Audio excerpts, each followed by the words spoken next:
बिहार के सीएम नीतीश कुमार ने मुजफ्फरपुर में विरोध में नारेबाजी कर रहे युवकों को दिया सबक। नीतीश ने कहा कि वे अपने माता पिता से जाकर आरजेडी शासनकाल के बारे में पूछ लें। नीतीश ने लालू राबड़ी का नाम लिए बिना कहा कि पति पत्नी की सरकार में अपराध चरम पर था। नीतीश ने कहा अब बिहार आगे निकला है तो उसे पीछे नहीं होने देना है। नीतीश ने युवकों से कहा कि उनकी मां सही सही बता पाएंगी। सभा में कुछ लोगों ने मुर्दाबाद के नारे लगाए।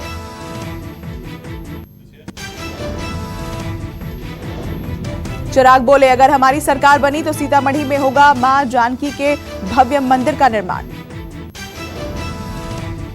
चिराग पासवान ने नीतीश पर साधा निशाना, कहा उनकी पार्टी सत्ता में आई तो नीतीश जेल में होंगे। चिराग ने सरकार के सामने कई सवाल उठाए। चिराग बोले बिहार में शराबबंदी विफल हो गई।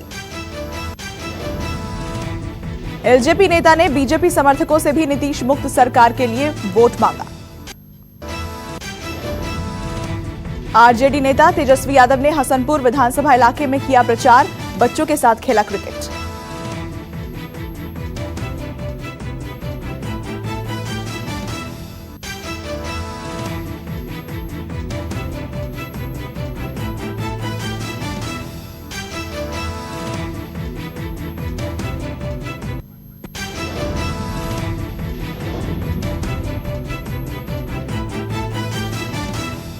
चिराग पासवान का बड़ा ऐलान, जहां हमारा प्रत्याशी न हो वहां बीजेपी को वोट दें। नीतीश कुमार ने चिराग पासवान पर किया पलटवार, बोले किसी बच्चे को पब्लिसिटी मिले तो क्या बुराई। माता सीता की शरण में पहुंचे चिराग पासवान, जन्मस्थली का किया पूजन। सियाराम कॉरिडोर बनाना चाहते हैं चिराग। 28 अक्टूबर को एक बार फिर बिहार के रण में आएंगे पीएम मोदी। दरभंगा में जनसभा को करेंगे संबोधित। तैयारियों में जुटा प्रशासन।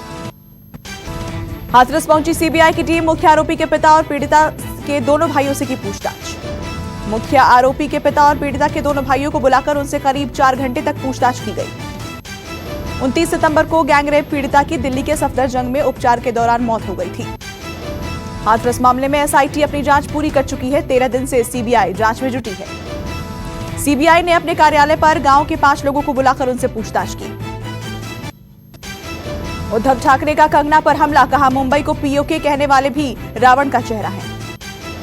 उद्धव ठाकरे बोले हमारे घरों में तुलसी का पेड़ होता है, ड्रग का पेड़ नहीं। उद्धव बोले जिस तरह से नीतीश को आगे किया जा रहा है वैसे भागवत को राष्ट्रपति बनाया जाना चाहिए।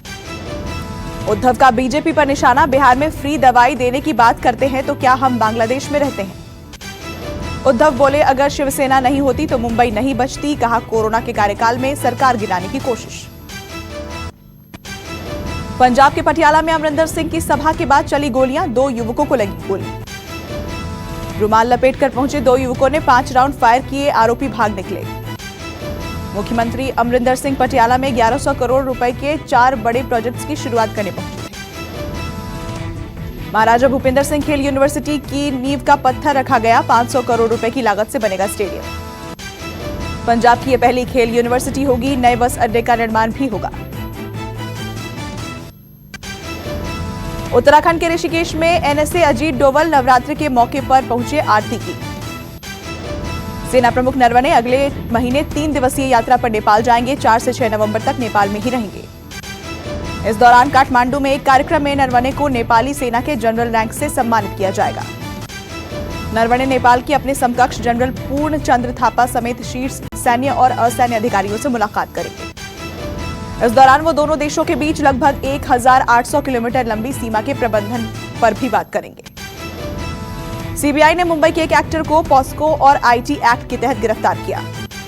जानकारी के मुताबिक ये आरोपी सोशल मीडिया पर तकरीबन 1010 से 16 साल की लड़कियों के संपर्क में था। सीबीआई के माने तो पकड़ा गया शख्स स्मॉल टाइम एक्टर है जो इंटरनेशनल चाइल्ड अब्यूज रैकेट से जुड़ा हुआ था। मध्य प्रदेश के विदिशा में पुलिस ने एक शख्स को किया गिरफ्तार। एक महिला से यौन शोषण का लगा आरोप। यूपी के नोएडा में पुलिस और बदमाशों के बीच मुठभेड़, एक अपराधी घायल और एक भागने में कामयाब। घायल अपराधी का नाम प्रशांत है, जिसके पास से एक लूटा हुआ मोबाइल और तमंचा भी बरामद किया गया। यूपी के बुलंदशहर में भीम आर्मी और एआईएमआईएम के समर्थक आपस में भिड़े, जमकर हुई मारपीट, फायरिंग का भी लगा आरोप। एआईएमआईएम के प्रत्याशी भीम आर्मी पर सभा के दौरान मारपीट कर फायरिंग करने की शिकायत दर्ज कराई गई है। वहीं चंद्रशेखर आजाद ने दोपहर हुई सभा के बाद अपने काफिले पर फायरिंग कर जानलेवा हमला करने का आरोप लगाया है। हालांकि पुलिस चंद्रशेखर आजाद के आरोपों को सिरे से खारिज कर रही है। यूपी के मेरठ में पुलिस और बदमाशों के बीच मुठभेड़, पुलिस ने बदमाशों को किया गिरफ्तार। हिंदूराव अस्पताल के डॉक्टरों की भूख हड़ताल तीसरे दिन भी जारी, वेतन चोर रावण जलाकर जताया विरोध। मालदीव से कोच्चि पहुंचा देश का पहला सी प्लेन, 31 अक्टूबर को भरेगा उड़ान। अहमदाबाद में साबरमती रिवर फ्रंट और नर्मदा में स्टैच्यू ऑफ यूनिटी के बीच देश की पहली सी प्लेन सेवा शुरू हो रही है। स्पाइस जेट कंपनी ने ट्विन ओटर 300 सी प्लेन को किराए पर लिया है, जिसमें एक बार में 12 यात्री उड़ान भर सकेंगे। कर्नाटक के शिवमोगा में भारी बारिश, जगह जगह भरा पानी, नेशनल हाईवे 206 भी हुआ जलमग्न। बढ़ते प्रदूषण के बीच कानपुर को मिला पहला ऑक्सीजन पार्क, यहां लगे हैं 14,500 पेड़। पार्क बनने से आसपास के लोग काफी खुश, कहा पहले यहां बदबू आती थी, अब सुबह टहलने में अच्छा लगता है। केरल के वायनाड में वन विभाग ने एक चीते को पकड़ा, ये इंसानी बस्ती के पास आ गया था। देश भर में मनाया गया विजयदशमी का त्योहार, दिल्ली के शास्त्री पार्क में कोरोना का पुतला जलाया गया।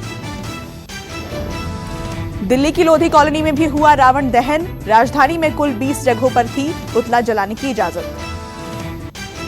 यूपी के नोएडा में भी दिखी दशहरे की धूम, सेक्टर 21 के स्टेडियम में जला रावण का पुतला। पंजाब के लुधियाना में जलाया गया 32 फीट ऊंचा रावण का पुतला। लखनऊ, यूपी के लखनऊ में 600 साल के इतिहास में पहली बार नहीं हुआ मेघनाद और कुंभकर्ण के पुतलों का दहन।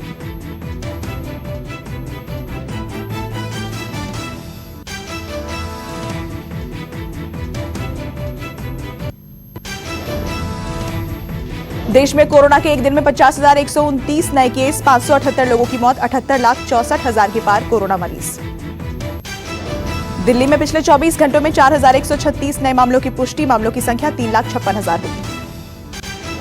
महाराष्ट्र में कोरोना के 24 घंटे में 6,059 नए केस, 112 लोगों की मौत, कुल मरीजों की संख्या 16,45,000 से ज्यादा।